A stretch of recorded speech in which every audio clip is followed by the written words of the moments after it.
আলাইকুম ওয়া রাহমাতুল্লাহি ওয়া বারাকাতুহু। আলহামদুলিল্লাহি রাব্বিল আলামিন ওয়াসসালাতু ওয়াসসালামু আলা রাসূলিহিল কারীম ওয়া আলা আলিহি ওয়া সাহবিহি ওয়া আহলি বাইতি আজমাইন, আম্মা বাদ।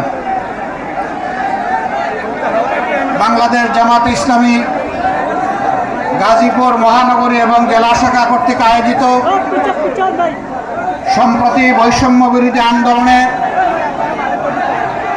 শহীদ পরিবার এবং আহতদের সাথে মত বিনিময় এবং সুধী সমাবেশের সম্মানিত সভাপতি, গাজীপুর মহানগরী জামাত ইসলামের সম্মানিত আমির, কেন্দ্রীয় মজলিসে শুরার অন্যতম সদস্য জনাব অধ্যাপক জামাল উদ্দিন, মঞ্চে বসা কেন্দ্রীয় নেতৃবৃন্দ, স্থানীয় নেতৃবৃন্দ, প্রিয় গাজীপুরবাসী, সাংবাদিক বন্ধুগণ, আসসালামু আলাইকুম ওয়া রাহমাতুল্লাহ।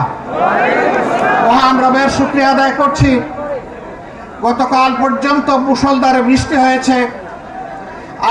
আয়োজক বন্ধুরা আল্লাহর দরবারে চোখের পানি দিয়ে বলেছিলেন, আল্লাহ চোখের পানির ফুটা কবুল করে তোমার আসমানের ফুটাগুলাকে তুমি নিয়ন্ত্রণ করে নাও। আল্লাহ তাআলা তাদের ডাক কবুল করেছেন। অত্যন্ত সুন্দর একটি আবহাওয়া আল্লাহ আমাদেরকে উপহার দিয়েছেন, আলহামদুলিল্লাহ রাব্বিল আলামিন। আমি আমার আলোচনার সূচনায় 2009 সালের 10 জানুয়ারি আওয়ামী লীগ ক্ষমতায় আসীন হওয়ার পর থেকে 2024 সালের 4 আগস্ট পর্যন্ত, এমনকি 5ই আগস্ট পর্যন্ত দেশে আওয়ামী লীগ ঠান্ডা মাথায় যাদেরকে খুন করেছে, যাদেরকে গুম করেছে, আহত করেছে, পঙ্গু বানিয়েছে, তাদের সকলের প্রতি আমি গভীর শ্রদ্ধা নিবেদন করছি। জালিমদের হাতে যারা নিহত হয়েছেন, ঈমান নিয়ে দুনিয়া থেকে যারা বিদায় নিয়েছেন, দেশ এবং জাতির প্রতি ভালোবাসা, দেশপ্রেমকে পুঁজি করে যারা সমান্তরে লড়াই করে দুনিয়া থেকে বিদায় নিয়েছেন, মহান মনিবের দরবারে দোয়া করি আল্লাহ তাদেরকে মর্যাদাশীল শহীদ হিসাবে কবুল করুন। যারা আহত হয়েছেন, পঙ্গু হয়েছেন, মহান রব্বুল আলামিনের দরবারে দোয়া করি আল্লাহ তাআলা তাদেরকে সুস্থতার নিয়ামত দান করুন। দেশে প্রবাসে সমান তালে স্বৈরাচারের হাত থেকে দেশ এবং জাতিকে মুক্ত করার জন্য যারা লড়াই করেছেন, আমি আমার প্রিয় সংগঠনের পক্ষ থেকে, বাংলাদেশের শান্তিকামী মুক্তি পাগল জনগণের পক্ষ থেকে তাদের সকলকে অভিনন্দন জ্ঞাপন করছি। সম্মানিত ভাইয়েরা, সম্ভবত পর্দার আড়ালে মা বোনেরা আছেন, এই দেশ আমাদের সবার, এটি আল্লাহ তাআলার দান। এই দেশ দফায় দফায় সাগর সাগর রক্তের বিনিময়ে বারবার মুক্তির জন্য আহাজারি করেছে। 47-এ, 71-এ, আবার 24 সালে কোন জাতি আমি জানি না তাদের নিজেদের মুক্ত স্বাধীন অধিকারের জন্য এত রক্ত এত দফায় দিয়েছে কিনা আমি জানি না। আল্লাহ তাআলার দরবারে দোয়া করি আল্লাহ তাআলা এই জাতির লড়াকু এই সৈনিকদের সমস্ত ত্যাগকে কবুল করুন। সমান তালে যুদ্ধ করেছে নারীরা, পুরুষরা, যুদ্ধ করেছে 1.5 মাসের শিশুরা। 24 তারিখ যে নতুন স্বাধীনতা বাংলাদেশের মানুষ লাভ করেছে, তার মাত্র 2 দিন আগে উত্তরায় এক মা 1.5 মাসের শিশুকে তুলে নিয়ে তিনি রাস্তায় চলে এসেছিলেন, পুলিশ সামনে মুখ পেতে দাঁড়িয়েছিলেন। সাংবাদিকরা বলেছে, মা তুমি সরে যাও, তোমার এই কচি বাচ্চাকে নিয়ে তুমি এখানে থাকো না। সে বলেছে, আমার তো কোনো বড় বাচ্চা নাই, আমার পরিবারে তাইলে কি কোনো শহীদ হবে না? আমি এই বাচ্চা নিয়ে শহীদ হওয়ার জন্য এখানে এসেছি। আমি আমার এবং আমার বাচ্চার শাহাদাতের বিনিময়ে জাতি মুক্ত হয়েছে, স্বাধীন হয়েছে, আমি দেখতে চাই। আল্লাহু আকবার, আল্লাহু আকবার। আল্লাহ যে জাতির মধ্যে এই ধরনের মা সৃষ্টি করেছে, আমরা দোয়া করি আল্লাহ তাআলা সেই জাতির মায়েদের পেট থেকে সন্তান সৃষ্টি না করে আল্লাহ যেন যোদ্ধা সৃষ্টি করে দেন। সম্মানিত ভাইয়েরা, অতীতের বঞ্চনা কষ্টের দিকে ফিরে যাব না, এর সাক্ষী এদেশের জনগণ এবং সারা বিশ্ববাসী। আমরা শুধু এটুকু বলি, এর থেকে আগত অনাগত আমাদের সকলের জন্য শিক্ষা হয়। জাতির সাথে গাদ্দারি করলে, জাতির সেবক হয়ে আসার ঘোষণা দিয়ে মালিক বনে গেলে কি পরিণতি বরণ করতে হয়, এর থেকে আমরা সারা দেশবাসী যেন শিক্ষা গ্রহণ করতে পারি। যদি আমরা শিক্ষা গ্রহণ করি, আমরা বিশ্বাস করি আগামীতে স্বৈরাচারের এমন কোনো স্বৈরাচারের জন্ম হবে না, যারা ক্ষমতায় থাকা অবস্থায় জনগণের অর্থে কিনা অস্ত্র আর বুলেট জনগণের বুকে ছোড়ার দুঃসাহস করবে। এমন আমরা এমন নতুন কোনো, আজ হোক কাল হোক নিকটে হোক দূরে হোক, এমন কোনো সন্ত্রাসী সরকার দেখতে চাই না। তাহলে কি করতে হবে? প্রিয় বাংলাদেশটাকে এক করতে হবে। 18 কোটি মানুষের 36 কোটি হাতকে এক জায়গায় ধরতে হবে। বিশ্বকে জানান দিতে হবে দেশ এবং জাতির স্বার্থে আমাদের মধ্যে কোনো বিভাজন নেই। যত বিভাজন রেখা তৈরি করা হয়েছিল সবগুলাকে আমরা পায়ের নিচে ফেলে দিয়েছি। আর আমরা কাউকে জাতিকে বিভক্ত করার সুযোগ দেব না। দলের ভিত্তিতে, ধর্মের ভিত্তিতে, গোষ্ঠীর ভিত্তিতে আমরা কাউকে আর জাতিকে ভাগ করার সুযোগ দেব না। জাতিকে তারাই ভাগ করে যারা জাতির দুশ্মন। জাতির যারা বন্ধু তারা কখনো তার জাতিকে ভাগ এবং বিভক্ত করতে পারে না। এই ক্ষেত্রে আমরা আপোষহীন। আমরা মতলববাজদেরকে জানিয়ে দেব, অতীতে তোমরা যা করেছো এই জাতি আর ভবিষ্যতে তোমাদেরকে তা করতে দিবেন না। আমরা জানিয়ে দেব, এখন থেকে বাংলাদেশের মানুষ কালোকে কালো বলবে, সাদাকে সাদা বলবে। এখানে সাংবাদিক বন্ধুরা এসেছে, এই জগৎ সাক্ষী। সাংবাদিকদেরকে বলা হয় জাতির দর্পণ বা আয়না, মিডিয়াকে বলা হয় জাতির দর্পণ বা আয়না, সাংবাদিকদেরকে বলা হয় জাতির বিবেক। আমাকে একজন সাংবাদিক প্রশ্ন করেছে, আপনাদের বক্তব্য ইদানিং আমরা শুনছি, জাতি আপনাদের বক্তব্য বিবেচনায় নিচ্ছে, এই বক্তব্যগুলো আগে আমরা শুনতে পেলাম না কেন? আমি জবাব দিলাম যে স্বৈরাচাররা আমাদের বক্তব্য জাতির সামনে পেশ করার সুযোগ দেয়নি, তাই আপনারা শুনতে পারেন। আমি তাকে প্রশ্ন করলাম, আজকে আপনার আমাকে ইন্টারভিউ করছেন, গত 15.5 বছর কি একবারও আপনার ইচ্ছা হয়েছিল যে আমার ইন্টারভিউটা করার বা আমাদের দলের কারো ইন্টারভিউ করার? বলে জি না। আপনারা দেখেছেন বাংলা ভিশনের আমার সেই ইন্টারভিউ? আপনারা দেখেছেন? তিনি বলছেন জি না। আমি বললাম কেন আসলেন না? বলে যে পরিবেশ ছিল না। বলে তাইলে আপনার প্রশ্নের জবাব আপনার কাছেই আছে, আমার কাছে চাইতে হবে না। আমরা কি চাই? আমরা চাই এমন একটি দেশ হবে যেই দেশে কোনো বৈষম্য থাকবে না। বলবেন যে বৈষম্য তো সব জায়গায় দেখি কম বেশি। বৈষম্য থাকবে না তার মানে সবার উচ্চতা গলা কেটে সমান করে দিতে হবে, তাই না? না, আল্লাহ যাকে যেটুকু নিয়ামত দিয়েছেন, ইজ্জত দিয়েছেন, তিনি তার ইজ্জত অনুযায়ী জাতির কাছে মর্যাদা পাবেন। একজন সাধারণ শ্রমিক, তাকে আমি অবহেলা করব না, কারণ আমার নবী বলেছেন তার গায়ের ঘামের ফুটা শুকাবার আগে তার পারিশ্রমিক, তার পাওনা তার হাতে তুলে দাও। বলবেন তাহলে কি প্রতিদিন বেতন দিতে হবে? হ্যাঁ, যদি শ্রমিকরা চায় প্রতিদিন দিতে হবে। আর যদি বলে যে না, মাসের শেষে আমার বেতনটা ঠিক মতো আমাকে দিয়ে দিয়ে, তাহলে সেভাবেই দেবেন। এখানে কোনো ধরনের তাল বাহানা চলবে না। তবে আমাদের দেশে মতলববাজরা মালিক এবং শ্রমিকের মাঝে সংঘর্ষ বাধায় রাখে। যদি উদ্যোক্তা মালিকটি না থাকে, আমার শ্রমিকটি কোথায় কাজ করবে? শিল্প যদি না বাঁচে, আমার কর্মসংস্থান কোথায় হবে?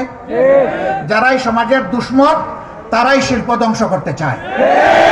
তারা শ্রমিকদের আবেগকে উস্কে দিয়ে রাস্তায় নামায়, মরে শ্রমিকরা, বেনিফিট নিয়ে ঘরে বসে তারা। আবার কিছু মালিক আছেন, তারা চান যে শ্রমিকের শুধু ঘাম নয়, পারলে রক্তটাই নিয়ে নেই। এটা অন্যায়, এটা অন্যায়। শিল্প তারা বাঁচাবে, আপনি তাদেরকে বাঁচতে দিন। আপনি তাদেরকে সম্মান করবেন, তারা সমস্ত শক্তি উজাড় করে আপনাকে সব কিছু বিলাই দেবে। শিল্পের উন্নতি হবে, তাদেরও উন্নতি হবে। আমরা ওই রকম বৈষম্যহীন একটা সমাজ চাই। আমরা এমন একটা সমাজ চাই যেই সমাজে জন্ম নেওয়া প্রতিটি শিশু জন্ম নেওয়ার পর থেকে 4টি অধিকার তাকে তার সরকার দিতে বাধ্য থাকবে। একটি হচ্ছে তার খাওয়ার অধিকার, অর্থাৎ তার খাদ্যের যোগান দিতে হবে। অপুষ্টির কারণে কোনো শিশু মারা যাবে না, বিকলাঙ্গ হবে না। দ্বিতীয়টি হচ্ছে তার আশ্রয়, তার মাথা গুজার একটা ঠাঁই থাকতে হবে, তার সাথে মর্যাদায় মিলে এরকম একটা জায়গা তাকে তৈরি করে দিতে হবে। কারণ নিজের সামর্থ্য থাকে, সরকারের কাছে সে অবশ্যই চাইবে না, কিন্তু যার সামর্থ্য নাই তাকে অবশ্যই আশ্রয়ের ব্যবস্থা করে দিতে হবে। এরপরে এই শিশুটির অধিকার হচ্ছে সে যাতে একটা সুস্থ নাগরিক হিসেবে গড়ে উঠতে পারে, এই জন্য তার জন্য স্বাস্থ্য সেবা নিশ্চিত করতে হবে। এরপরের অধিকার হচ্ছে তাকে সুশিক্ষা দিতে হবে। আজকে বহু সন্তান, লক্ষ লক্ষ সন্তান মায়ের পেট থেকে জন্ম নিয়ে 4 অধিকারের কোনোটাই পায় না। তারা বস্তিতে নির্জনে দুঃখে দুঃখে কাঁদে আর আল্লাহকে চিৎকার দিয়ে বলে, আল্লাহ আমরাও তো এই সমাজের মানুষ, আমাদের কি একটু সম্মানজনক বাঁচার কোনো অধিকার নেই? আমরা এই জায়গাটাকে সমতলে আনতে চাই, দেখতে চাই। সম্মানিত ভাইয়েরা, আর আমরা কি চাই? আমরা চাই ব্যবসায়ীরা তাদের জায়গায় ব্যবসা করবে, কোনো দুর্বৃত্ত চাঁদাবাজের সাহস হবে না তার কাছে গিয়ে চাঁদা চাওয়া। যাকে আল্লাহ তাআলা গরিবী হালতে রেখেছেন, প্রয়োজনে সে ভিক্ষা করবে, কিন্তু কোনো ক্যাডারকে এর আগে চাঁদা দিতে হবে না। সারাদিন ভিক্ষুক ভিক্ষা করবে, শ্রমিক শ্রম দিবে, কর্মচারী কাজ করবে, কর্মকর্তা কাজ করবে, কৃষক মাঠে ফসল ফলাবে, বিকালে যখন সওদা কিনতে যাবে তখন 30 টাকা কেজি দরের পেঁয়াজ 300 টাকা হবে না। বাজারে স্বস্তি থাকবে, সহনীয় দ্রব্যমূল্য থাকবে, যাতে প্রতিটি মানুষ তার সামর্থ্য অনুযায়ী স্বস্তির সাথে বসবাস করতে পারে। তার সামাজিক নিরাপত্তাটা এমন হবে যে সে ঘরের মধ্যে দরজা খুলে হোক বন্ধ করে হোক রাতের বেলা শান্তিতে ঘুমাবে, কোনো দুর্বৃত্ত তার সম্পদ কিংবা ইজ্জত লুণ্ঠন করার দুঃসাহস করবে না। আমরা এমন একটা সমাজ চাই। আমার এমন একটা সমাজ প্রয়োজন যে সমাজের শিক্ষিত মানুষগুলা কলমের কোচায় কোটি কোটি হাজার কোটি টাকা জাতির কাছ থেকে লুণ্ঠন করবে না। কলম হাতে নিয়ে কলিজা তার থরথর করে কাঁপবে। আল্লাহ আমার হাতে কলম তুলে দিয়েছেন, এই কলমের জায়গায় আমি যদি বেইনসাফি করি, ইয়াউমাত তালাকে মুলাকাতের দিন আদালতে আখিরাতে আল্লাহ আমার কাছ থেকে কড়া গন্ডা হিসাব নেবেন আর আমার জায়গা হবে জাহান্নাম।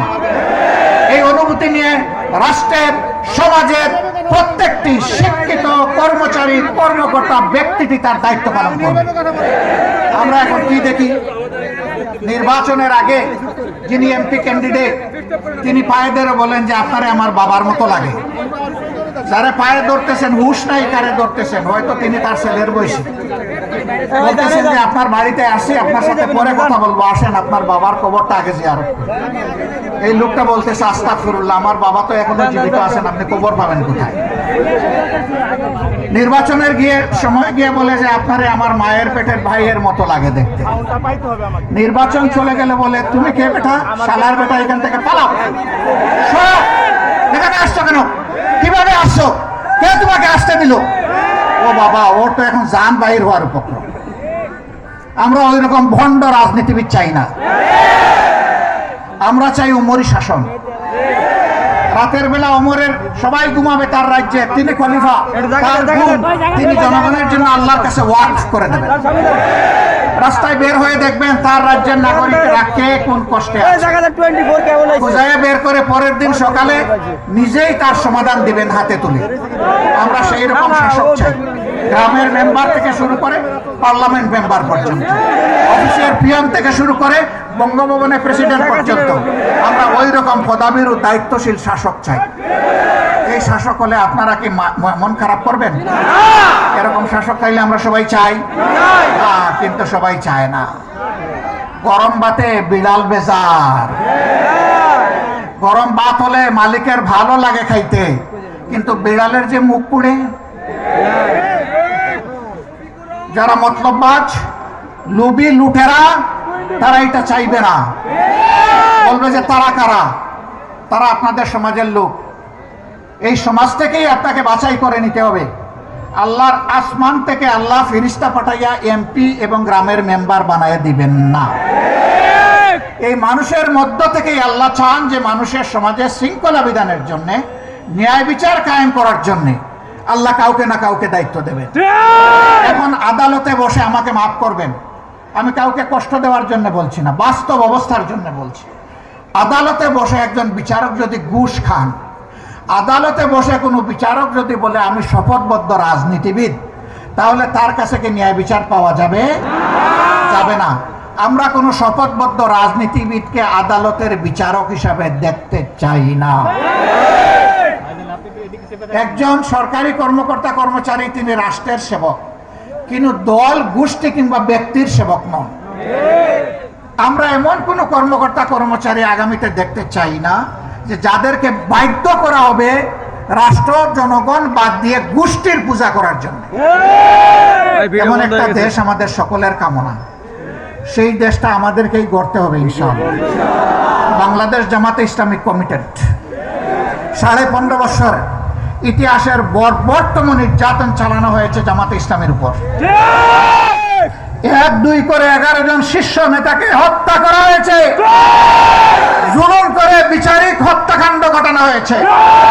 তার সর্বশেষ দুঃখজনক ঘটনার শিকার হয়েছেন আমাদের কলিজার টুকরা আল্লামা দেলাওয়ার হোসেন সাইদ।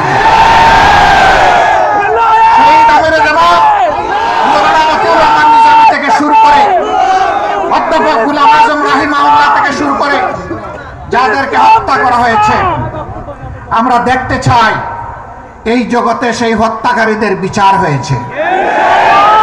হত্যার পরিকল্পনাকারী, মাস্টারমাইন্ড, হত্যা বাস্তবায়নকারী, আদালতে বসে যারা দুষ্ট রায় দিয়েছে তারা, যারা মিথ্যা সাক্ষী দিয়েছে তারা, ইনভেস্টিগেশন করতে গিয়ে যারা নাটক বানিয়েছে তারা, এদের কেউ যেন সেই অপরাধ থেকে রেহাই না পায়।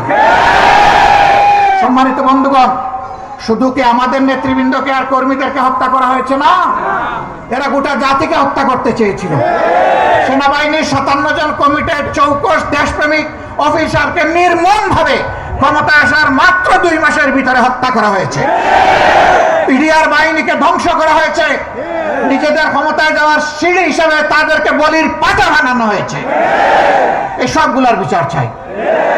নিরীহ মানুষগুলা যারা জেলে বন্দী আছে তাদের সবার মুক্তি চাই। এটি মেজাহারুল ইসলাম, তিনি কি দোষ করেছিলেন? তার বিরুদ্ধে 1.5 মাইল দূর থেকে অমাবস্যার রাতে তারে নাকি দেখে চিনছে, এটাও সাক্ষী তার বিরুদ্ধে। এইরকম বাজে সাক্ষী, মিথ্যা সাক্ষীর মাধ্যমে, বাজে এবং মিথ্যা অভিযোগের মাধ্যমে যারা চলে গেছেন তাদেরকে ফেরত পাবো না। কিন্তু আমরা দেখতে চাই যে আজহারুল ইসলাম সাহেবের উপর এখন যেন ন্যায় বিচার করা হয়। সম্মানিত ভাই ও বন্ধুগণ, আমরা বলেছিলাম আমরা প্রতিশোধ নেব না, আইন হাতে তুলে নেব না। মহান রবের শুকরিয়া আদায় করি, 56,000 বর্গ মাইলের আমাদের 2.5 কোটি সহযোগী আল্লাহর মেহেরবানি চরম ধৈর্য ধারণ করেছে।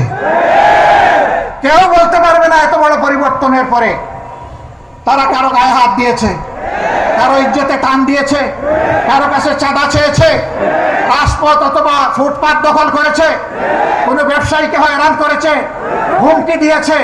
আল্লাহর মেহেরবানি কেউ বলতে পারবে না। যে আল্লাহ তৌফিক দিয়েছেন, আবার মাথা নত করে সেই আল্লাহর শুকরিয়া আদায় করি, আলহামদুলিল্লাহ।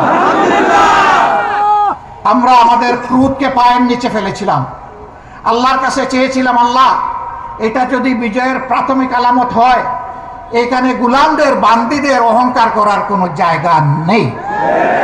সমস্ত প্রশংসা কেবল তোমার। তুমি যে 3 দফা কর্মসূচি দিয়েছ, বিজয়ের সাথে ওইটাই আমরা পালন করব। ফাসাব্বিহ বিহামদি রাব্বিকা ওয়াস্তাগফির। আমরা তোমার প্রশংসা গাইব, আমরা তোমার পবিত্রতা বয়ান করব, করতেই থাকব। আর মানুষ হিসেবে আমাদের যত ত্রুটি বিচ্যুতি হয়েছে তার জন্য তোমার কাছে ইস্তেগফার করব, মাপ চাই। আমরা আমাদের কর্মীদেরকে বলেছিলাম যে সেজদায় পড়ুন, চোখের পানি দিয়ে খুশির সাথে আল্লাহ শুকরিয়া আদায় করুন। আমরা বলেছিলাম কমপক্ষে 1টা রোজা রেখে আল্লাহ শুকরিয়া আদায় করুন। আমরা বলেছিলাম কমপক্ষে 2 রাকাত নফল নামাজ পড়ে বলেন ও আল্লাহ, সমস্ত মেহেরবানি তোমার কাছে আমরা শুকরিয়া আদায় করছি, আর কারো কাছে নয়। আমরা বলেছিলাম নিজের তৌফিক অনুযায়ী অসহায় মানুষকে একটু সাদাকা দেন। আলহামদুলিল্লাহ, দেশে বিদেশে যত জায়গায় আমাদের সহকর্মী শুভাকাঙ্ক্ষীরা ছিলেন, তারা সবাই এই কাজ করেছেন। আমি আল্লাহর শুকরিয়া আদায় করি, আমাদের ভাই বোনদেরও আমি শুকরিয়া আদায় করি। বলবেন তাহলে এত বড় পরিবর্তনে কারো কি কোনো ভূমিকা নেই? কেন থাকবে না? 2009 সালের 26 ফেব্রুয়ারি পিলকানায় মায়েদের কান্না আল্লাহ শুনেন নাই? এখন পর্যন্ত তারা কাছে আল্লাহ দেখেন না? সামিউল বাসির আল্লাহ সব শুনেন এবং সব দেখেন, চোখের পানি দেখেন আর বুকের আহাজারি আল্লাহ শুনেন। তাদের থেকে শুরু করে আমরা দফায় দফায় আন্দোলন করেছি, স্বৈরাচারকে আমরা হটাতে পারি, এটা সত্য। কিন্তু আল্লাহ তাআলা 24-এ এনে তাদের দফা রফা করেছেন। আর এই কাজটা সম্পন্ন হয়েছে আমাদের যুব সমাজ, তরুণদের হাতে। আমরা এই বাবাদেরকে সেলিউট জানাই। আমরা দোয়া করি আল্লাহ তাআলা তাদেরকে যেন আগামীতে এই জাতির এবং দ্বীনের খেদমতের জন্য কবুল করেন। তাহলে জীবনও তাদের সার্থক, আখিরাতও তাদের সার্থক হবে ইনশাআল্লাহ। প্রিয় ভাইরা, কত দুঃখের কাহিনী আমাদেরকে সঙ্গ দিচ্ছে। আলেম ওলামা যারা মিম্বরে দাঁড়িয়ে আমাদেরকে খুতবা দেন, মেহরাবে দাঁড়িয়ে যারা ইমামতি করেন, আমরা যাদের কথা প্রাণ ভরে শুনি, আমরা চোখের পানি ফেলি, নিজেকে খুঁজে পাওয়ার চেষ্টা করি। 2013 সালের 5ই মে শাপলা চত্বরে তাদের সাথে কি আচরণটা করা হয়েছে। এই আলিম উলামাকে রাতের অন্ধকারে চতুর্দিকে আলো নিভিয়ে তারা ব্রাশ ফায়ার করে কতজনকে যে হত্যা করেছে আল্লাহ ভালো জানে। তাদের লাশটাও পরে পাওয়া গেল না। পাওয়া যাবে কেমনে? দুষ্ট সরকারের ভ্রষ্ট এক মন্ত্রী, সে এই 24-এর পতনের মাত্র 4 দিন আগে বলল, বাড়াবাড়ি করবেন না, 13 সালের 5 মে শাপলা চত্বর ভুলে যাবেন না। রাত্রে 12টার পরে আমরা সবগুলাকে সাফ করে দিয়েছিলাম। একজন বলেছিল না এই কথা, বাবাজি এখন তুমি কোথায়? তাদেরকে সাফ করেছিলে, আল্লাহ তাদেরকে কুলা আসমানের নিচে এখন জায়গা করে দিয়েছে। এখন কোথায়? কোন জঙ্গলে লুকিয়ে আছো? কোন গর্তে তোমার অবস্থান জাতি এখন জানতে চায়। আল্লাহ এই জমিন থেকে তোমাদের সমস্ত ইজ্জত সাফ করে দিয়েছে। এখন বিভিন্ন জায়গায় তোমরা পালাচ্ছ কেন বাবারা?